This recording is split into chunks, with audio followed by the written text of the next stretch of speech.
our more liberal imams, Sheikh Khalid Yemias Sweeter.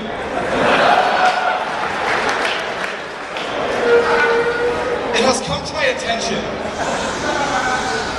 that it is popular among Talmidei Hamadrasa to rewrite history and pretend that a literal reading of every portion of the Quran is legally binding and has been that way throughout history.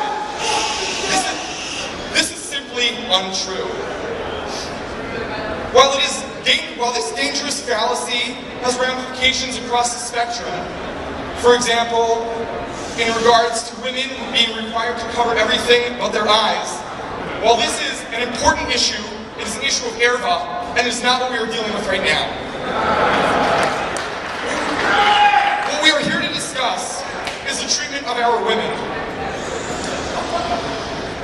Keeping our wives, daughters, sisters, and other wives locked in cellars, storage houses, and animal barns is quite simply unacceptable. And while this may be in line with the idea and a kiyum of al-halal, it is certainly in sharp conflict with and I think you're all aware that when the two conflict, the latter is what takes precedence. If any of you are so spiritually vacuous that you think you are too frum to accept this idea, then please feel free to ask Imam Shachter. Hello, I am Imam Shachter.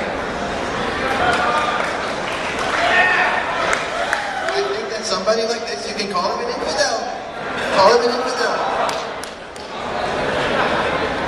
I'm pretty sure it's a Meforish verse in the Quran. And if she's a woman, can she be an infidel? That's not so simple. Maybe it's the same as a Muslim, maybe it's not, I don't know. And the next imam we have here is Ben Chaim. What are you doing here?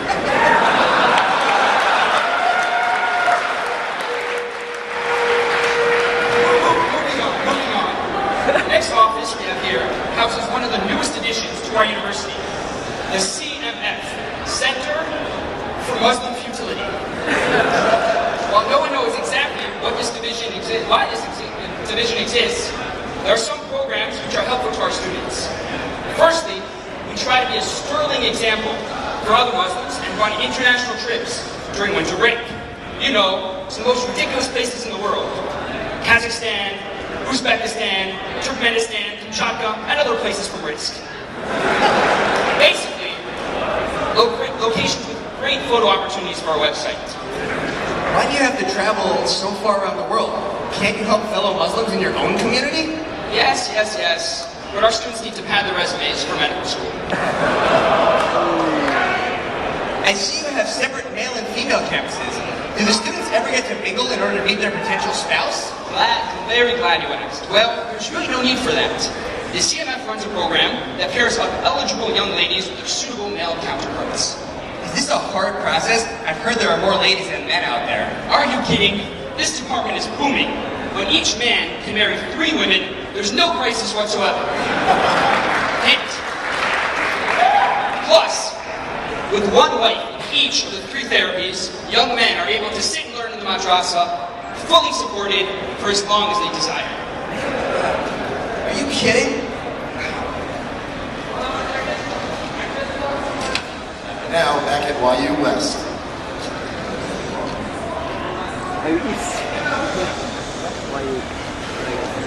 Now to come to our grand announcement. In place of the Maccabees, we are promoting a new a cappella group. Who are the wise studs? Who these wise studs are? Do they even exist? Anyways, the actual group being assembled will be called the Mecca Greeks. Featuring our own esteemed Rosh Yeshiva. Tryouts will be this afternoon, and I urge everyone who can come to do so. It promises to be rather entertaining.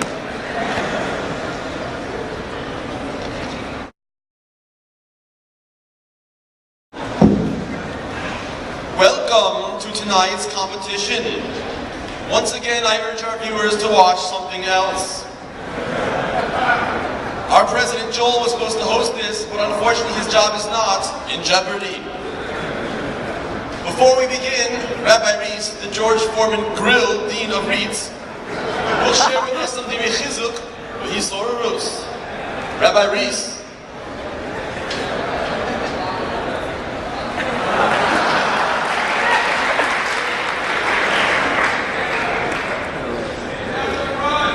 We all know that Mishnech is Adam, Rabbi Simcha, and Simcha means learning, singing. Simcha means singing. And it's important to sing with somebody who's not in your morning Seder program. YP guys with Mechida guys, me with Billy Bob Thornton. You try to meet someone you don't see usually. And when you sing, you need total focus and concentration. You should be as if you're dead. You're dead. And turn off the cell phone. It's a maneuver.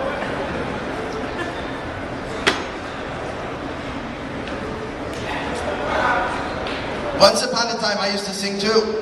When I was back in Yale Law, on the Law Review Board, Yale Law Review Board. I was in the Yale Law Review Board, a cappella group.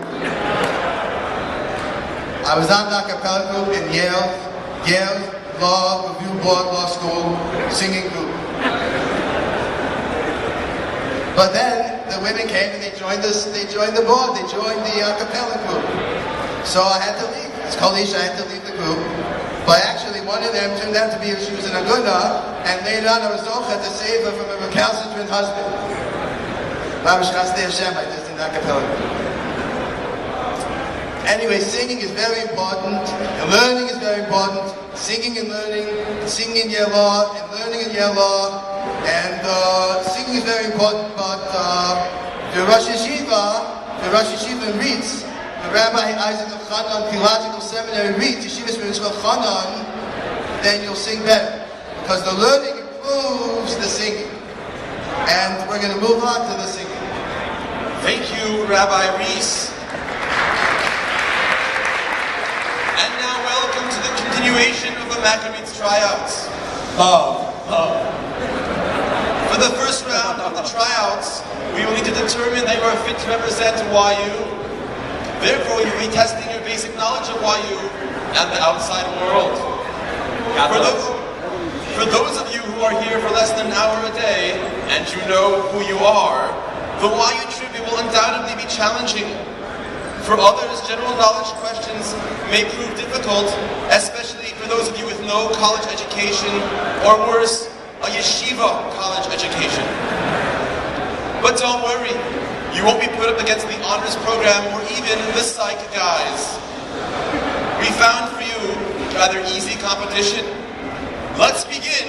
Are you smarter than a marketing major?